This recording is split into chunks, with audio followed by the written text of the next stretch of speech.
हे ताजमहल वगैरे बाकी लोकांच्या मनाला भावत असेल, पण आम्हा मराठी माणसांचं मन मात्र या सह्याद्रीच्या कुशीत विसावलेल्या आमच्या राजांच्या गडकिल्ल्यातच रमतं.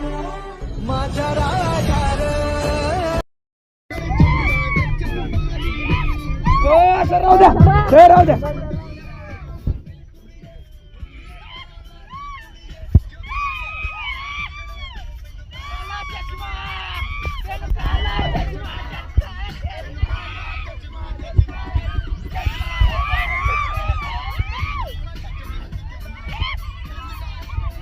मला या अष्टकोनी गोल काळ्या दगडांची दिसते, हे महाराजांची सध्या बाल्कनी गॅलरी.